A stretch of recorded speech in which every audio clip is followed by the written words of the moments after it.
இப்போ ஒரு செடி நல்லா வளரலன்னு வச்சுக்கோங்களேன். அப்போ அதோட பூக்கள் சரியா இருக்கா? அப்படி இல்லைன்னா அதோட இலைகள் நல்லா இருக்கா? அப்படின்னு நம்ம யாருமே பரிசோதிச்சு பார்க்க மாட்டோம். அதுக்கு பதிலா அதோட மண் வளமா இருக்கா?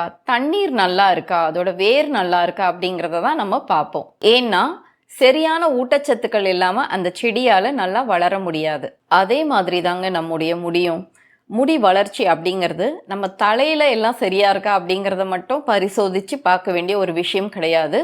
அதுக்கு மூல காரணமா நம்முடைய உடம்பு அப்படிங்கிறதும் இருக்கு.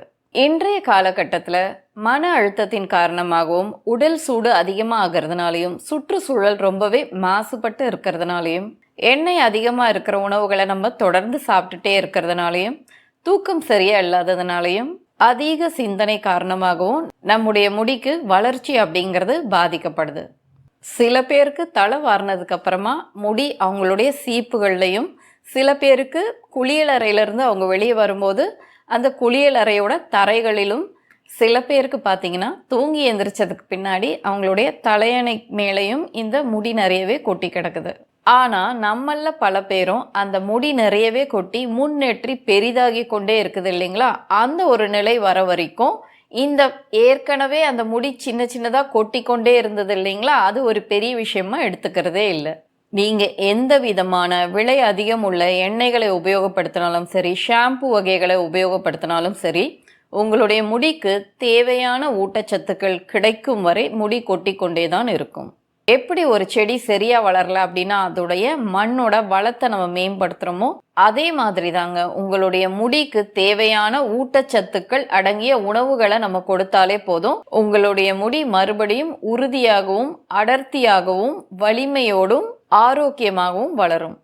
இன்னைக்கு நம்ம அந்த முக்கியமான 7 உரங்களை போன்ற அந்த 7 உணவு வகைகள் எது எது அப்படிங்கிறத பார்க்கலாம். அது என்னென்ன உணவுகள் அப்படிங்கிறத நீங்க தெரிஞ்சுக்கணும் அப்படின்னா 7 ஃபுட்ஸ் அப்படின்னு கமெண்ட் பண்ணுங்க. இந்த 7 உணவுகள்லையும் உங்கள் முடி வளர்ச்சிக்கு அத்தியாவசிய தேவையான வைட்டமின்கள், மினரல்கள், ஆன்டி ஆக்சிடென்ட்ஸ், இயற்கையான மூலப்பொருட்கள் இதெல்லாமே நிறைஞ்சிருக்கு. நீங்கள் அன்றாடம் இந்த உணவுகளை சேர்த்துக்கிட்டே வந்தீங்கன்னாவே உங்களுடைய முடி உதிர்வு அப்படிங்கிறது குறைய ஆரம்பிக்கும், முடி நல்லா அடர்த்தியாக வளர ஆரம்பிக்கும். அது மட்டும் இல்லைங்க, புதிதாக முடிகள் இயற்கையாகவே வளர ஆரம்பிக்கும். முதல்ல 7வது உணவு எது அப்படிங்கிறத நம்ம பார்க்கலாம். அது பார்க்குறதுக்கு முன்னாடி சப்ஸ்கிரைப் பண்ணாமல் யாராவது பார்த்துட்டு இருந்தீங்கன்னா சப்ஸ்கிரைப் பண்ணிக்கோங்க. அப்போ தாங்க நான் போடுற வீடியோஸ் எல்லாமே உங்களுக்கு உடனுக்குடனே வரும். கூடவே அந்த பெல் ஐக்கானையும் கிளிக் பண்ணிக்கோங்க. அந்த 7வது உணவு எதுன்னு பார்த்தீங்கன்னா முருங்கைக்கீரை. இயற்கையாகவே நமக்கு அதிக அளவில் கிடைக்கக்கூடிய சக்தி வாய்ந்த ஒரு உணவு தான் இந்த முருங்கைக்கீரை. சரிங்க, இப்போ இந்த முருங்கைக்கீரையில் முடி வளர்ச்சிக்கு தேவையான அந்த ஊட்டச்சத்துக்கள் என்னென்ன இருக்குது அப்படிங்கிறத பார்க்கலாம். இதில் இருக்கிற வைட்டமின் ஏ முடியோட வேர்களை உறுதியாக்குது. இந்த முருங்கைக்கீரையில் இருக்கிற இரும்பு சத்து முடியோட வேர்கள் இருக்கிற அந்த குழிகள் இருக்கு இல்லைங்களா, அங்கே இருக்கிற ரத்த ஓட்டத்தை அதிகரிக்குது. இதுல இருக்கக்கூடிய ஜிங்க் சேதமடைந்த முடியோட திசுக்களை பழுது பார்க்குது. இதுல வைட்டமின் சி இருக்கிறதுனால இதுல இருக்கக்கூடிய கொலாஜன் முடியை உறுதியாக்குது. இந்த முருங்கைக்கீரையில 18 அமினோ அமிலங்கள் இருக்குங்க. முடியோட வளர்ச்சிக்கு முக்கிய தேவையான கெராட்டின் இதனால கிடைக்குது. உங்களுடைய முடியில வெடிப்பு வராம பார்த்துக்கிறதுக்காக இதுல கால்சியமும் மெக்னீஷியமும் இருக்கு. இதுல இருக்கக்கூடிய ஒமேகா 3 ஃபேட்டி ஆசிட்ஸ் உங்களுடைய மண்டை ஓட்டு பகுதி இருக்கு இல்லைங்களா, அதுல இன்ஃப்ளமேஷனை இது குறைக்குது. எப்போவுமே முடிக்கு தேவையான ஆக்சிஜனும் புரதமும் சரியான அளவுல கிடைச்சா மட்டும்தான் முடி நல்லா வளரும். இரும்பு சத்து சரியான அளவுல இருந்தா மட்டும்தான் உங்களுடைய மண்டை ஓட்டிற்கு ஆக்சிஜன் கடத்தப்படுது. முருங்கைக்கீரையை நீங்க பொரியல் செஞ்சு சாப்பிடலாம், அப்படி இல்லைன்னா நீங்க சாம்பார் செஞ்சு சாப்பிடலாம். அது உங்களுக்கு கிடைக்காது அப்படிங்கிற ஒரு சூழல் இருந்துச்சுன்னா 1 ஸ்பூன் அளவு முருங்கை பவுடர் கூட கிடைக்குது. அதை நீங்கள் வாங்கி கூட வெது வெதுப்பான தண்ணீரில் கலந்து நீங்கள் குடிக்கலாம். இந்த முருங்கைக்கீரை உங்களுடைய முடி வளர்ச்சிக்கு ஒரு மல்டி வைட்டமினாக செயல்படுது. சரிங்க, 6வது உணவு என்ன அப்படின்னு பார்த்தீங்கன்னா வாழைப்பழம்.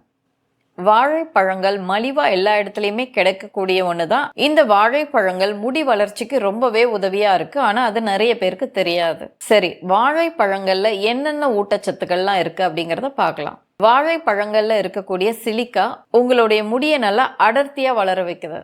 மன அழுத்தத்தினால பாதிக்கப்பட்டு இருக்கிறவங்களுக்கு முடி நிறையவே கொட்டும். அந்த மாதிரி இருக்கிறவங்களுக்கு இதுல இருக்கிற வைட்டமின் B6 இந்த மன அழுத்தத்தினால ஏற்படக்கூடிய முடி உதிர்வை தடுக்குது. உங்க முடியோட வளர்ச்சிக்கு கொலாஜன் ரொம்பவே முக்கியமானது அப்படின்னு நம்ம பார்த்தோம் இல்லைங்களா?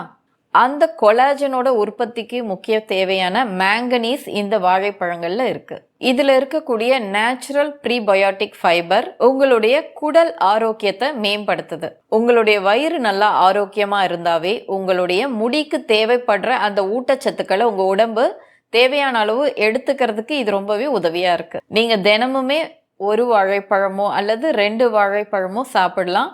அது கூடவே நீங்க பீனட் பட்டர் அப்படிங்கிறது கிடைக்குங்க. அதையும் சேர்த்து நீங்க சாப்பிட்டா இது இன்னும் கொஞ்சம் நல்லாவே வேலை செய்யும். 5வது உணவு என்ன அப்படின்னு பார்த்தீங்கன்னா கருவேப்பிலை.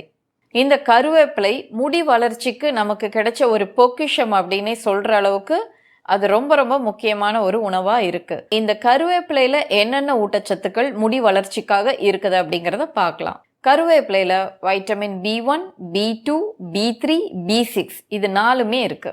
இந்த 4 வைட்டமின்களும் முடி வளர்ச்சியை வேகப்படுத்துறதுக்கு உதவியா இருக்கு. இந்த கருவேப்பிலையில இருக்கக்கூடிய காப்பர் உங்களுக்கு இளநரை ஏற்படாம தடுக்குது.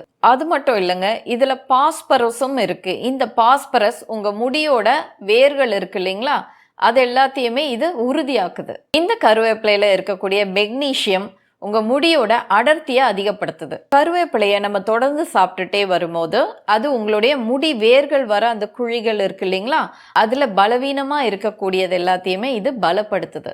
இயற்கையான முறையில உங்க முடிக்கு ஒரு நல்ல நிறத்தை இது கொடுக்குது. அது மட்டும் இல்லைங்க, கருவேப்பிலை சாப்பிட்றதுனால உங்க தலையில அந்த ரத்த ஓட்டம் அதிகரிக்குது.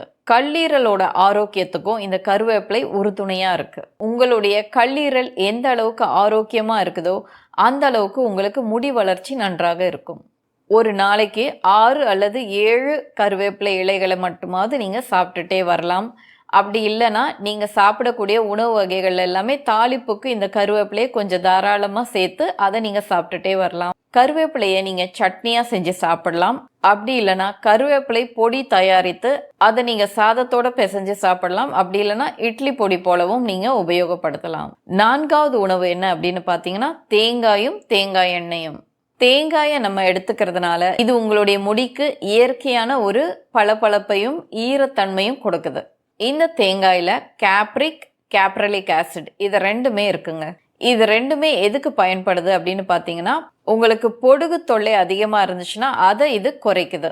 இதுல வைட்டமின் இ இருக்கிறதுனால உங்களுடைய தலை ஓட்டுல ரத்த ஓட்டம் நல்லா சீரா இருக்கு. இதுல இருக்கக்கூடிய ஆரோக்கியமான கொழுப்புகள் உங்களுடைய முடியோட வேர்களுக்கு ஒரு நல்ல ஒரு ஈரத்தன்மையை கொடுக்குது.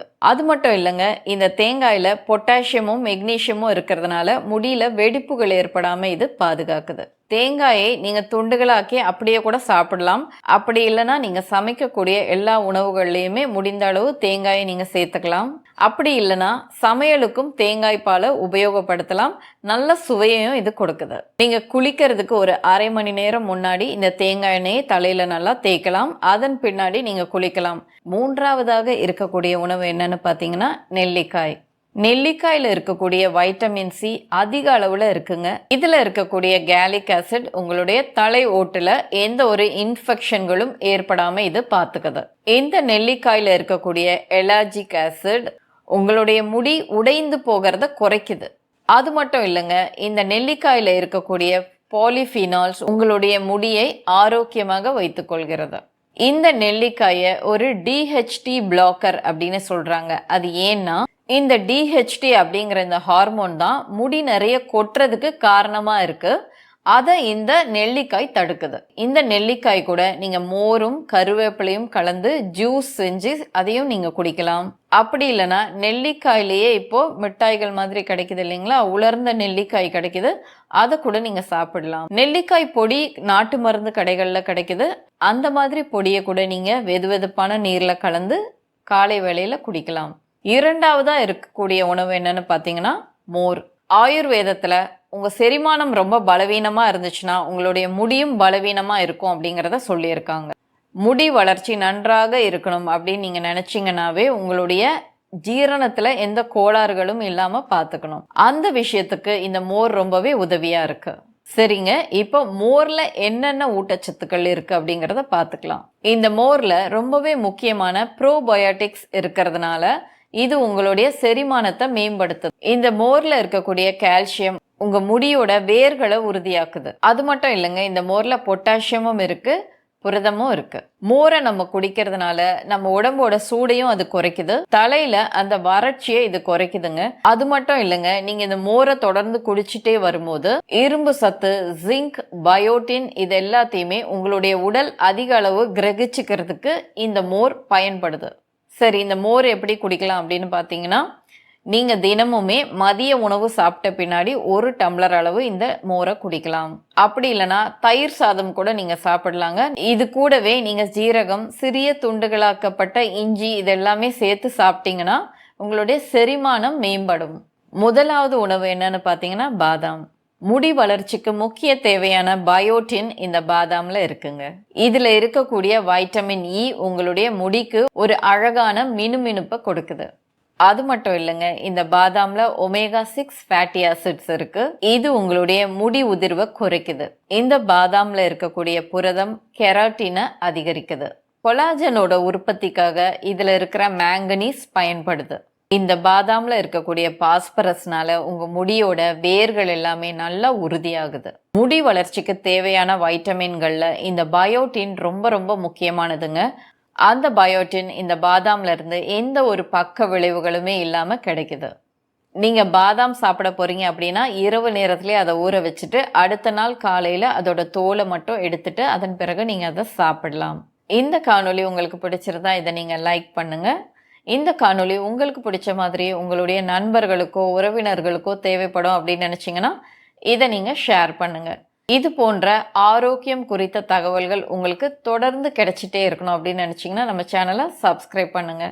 நீங்க எப்போதுமே ஆரோக்கியத்தோடும் தன்னம்பிக்கையோடும் வலிகள் எதுவுமே இல்லாமையும் இருக்கணும். நன்றி.